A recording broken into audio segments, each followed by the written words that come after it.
description of God in the New Testament, or do they contradict? I'll answer fully the question since you've asked it, yeah? You said that the prophets, do you accept all the prophets in the Old Testament, yes or no? It's not a question about accepting or rejecting. I'm going to give you the answer. No comment. Do you accept the Old Testament? No comment. So there's no comment there, so he doesn't know, okay? There's no comment. So is that what it means? Well, it must. If you don't want to give an answer, you must be. No. Maybe it's a I'm not gonna go into a different tangent. It's irrelevant. You're going to reveal it. Irrelevant to the conversation. Carry on. So go on. What did you ask? Sorry, go on. Do the 10 authors of the New Testament agree or contradict what the prophets in the Old Testament said about God? So when Moses, yes, had the burning bush, and the God said to him, "Go and get my people out of Egypt," Moses said to him, "How can I know what to tell the people? What is your name?" And he said, "My name is I am." That's what God, and he said, this name is not just for today, it's for every generation to follow. So in the New Testament, the 10 authors accept that version, that I am is the God of the old Israel and is the God of today, and that's the name that I can live by. I am is his name. Now answer the question. Yeah, that's answer the question. No, answer the question. No, you speak the 10 prophets. Irrelevant. You said the question I asked you is this. Let me remind you the question again. No, you said, do you believe, you said, that the prophets from the New Testament accept that there was only one God, yes? No, of course not. Of course not. Let me remind you again.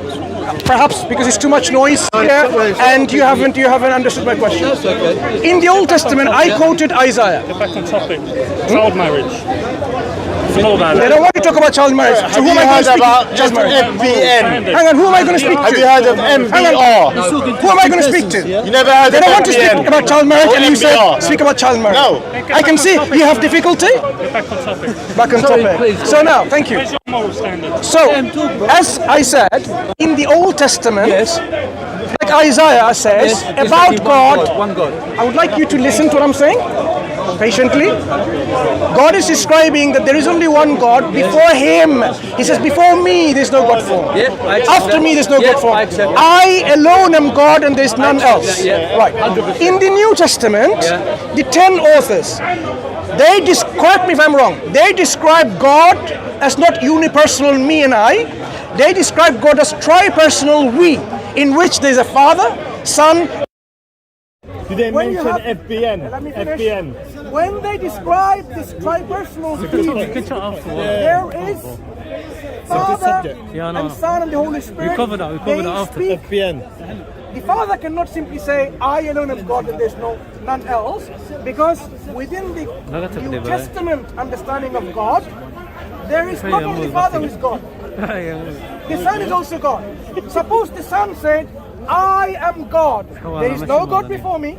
There is no God after me. I alone am God and there's none else. It will be a false statement. Reason being why? Because the Son cannot say that, because there's the Father and the Holy Spirit. He cannot use the word I and me and none else. So now I'm going to ask you again. You've asked me. I'm going to ask you again. Having these concept of God in the New Testament by these 10 authors, as you say, does that not contradict the Old Testament in which God is saying I and me and there's none else? Who is this I and before I finish, who is this I and me within the Father, Son and the Holy Spirit? Okay, listen carefully. I'm not going to attempt to answer it, I'll tell you why. There was a debate recently for someone having a 2 hours debate about their Godhead, Father, Son, Holy Spirit. How can it be one God? It took these biblical men for 57 years, and the answer that they came out with, they still fully explain it. Can I get in? To explain to this gentleman, you. I know what the Godhead means, I know what the means one God. I won't even attempt to do this. Because I can't. 57 years, day and night studying the books, make them an answer. So how does he expect me to answer him in 5 minutes? I will answer on your behalf. No. I'll tell you what the answer is. The answer is categorically the New Testament author. If they are describing a tripersonal deity, they contradict the very unipersonal deity. Let me finish. The unipersonal, because you said that was one question saying I caught. Wait, you can't can't. You said you can't. So I can't answer the fact that you're saying to me, look. Oh, you can answer then. Now listen to me. You're saying Go to ahead. me, prove to me that there's a one. I'll give you God. another chance. So Go ahead. Yeah. So I'm saying to you, when he said there's only one God, he meant one Godhead, one essence, one source for all three persons. One source. That's the simplest way of putting it. Godhead, not God. Godhead. That's all I will say. I will not try to enlighten you. So I can't. No, I can't. Let me There's help nobody you. here that I'm going to try Let and me impress. help you in I your have the confusion. answer. Look, God's told me in the Bible, this is what the Godhead is. He does not say that. And for me to attempt to think I'm clever in my own body, 57 years, hundreds of scholars, all the brains of scientists and everybody you can think of, they couldn't find the answer to that. Because some things of God are hidden in a mystery, so that no one knows everything about God. No one. That's all I would say. Right.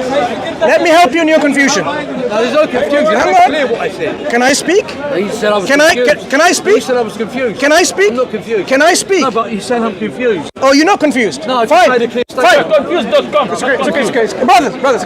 Okay, since you're not confused, here it is. What you've just explained, you and I know very well. You and I know because you're not No, you're confused. speaking for me. You don't know what I think, what I know. Are you going to keep on interrupting No, rudely? You keep saying you and I both know. Why don't you tell me when I finish That's not fair then? with the way you talk. No. You and I both Why know. don't you tell me that when I Because finish? I'll forget by the time you get to your turn. Oh, you're going to forget, Yeah. right? Okay, fine. It's okay, brothers. The reason why your 57 scholars, or all these scholars for 57 years, couldn't answer is obvious to me. Not to you. Yeah, not to us. You said You you and interrupt. I. You and Am I saying you and I now? No, earlier on you did. I said no earlier. Forget earlier on. Yeah, but- So why do you interrupt? Keep on interrupting. Go on, make it clear it's you that you're going to say what you're saying. Nothing. I expect some kind of civility within you. Thank you. So, in the Old Testament, God described himself as I alone am God, there's none else.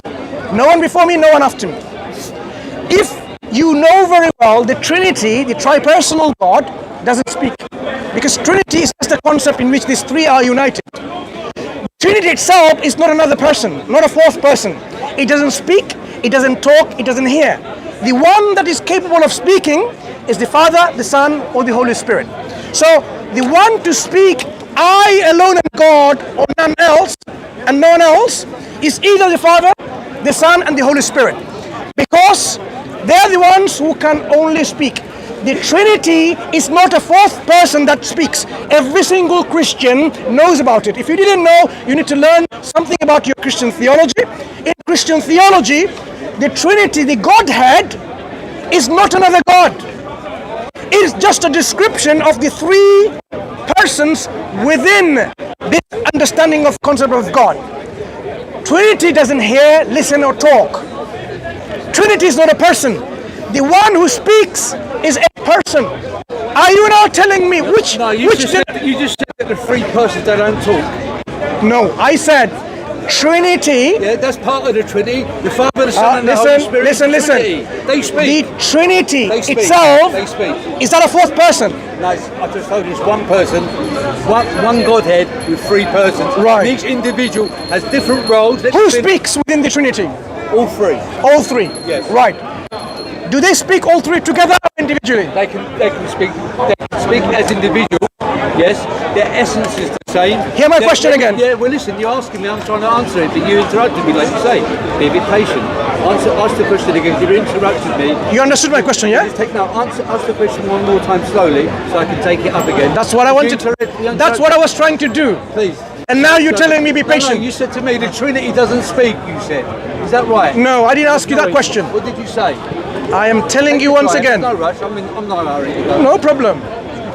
I am saying, does the individual persons, all of them, they speak individually or they can collectively speak all together at once? They speak individually, but listen, what they say is representative of the three in the same essence, and anything that they think is identical. They're unique. Wrong question you're answering. Let me ask you the question again. You're answering the wrong question.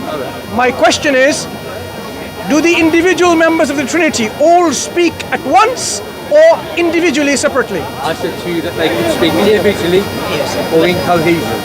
Okay? They can speak all together at once? Yes. Give me an example. Well, I'll give you an example. If the Holy Spirit were to speak to somebody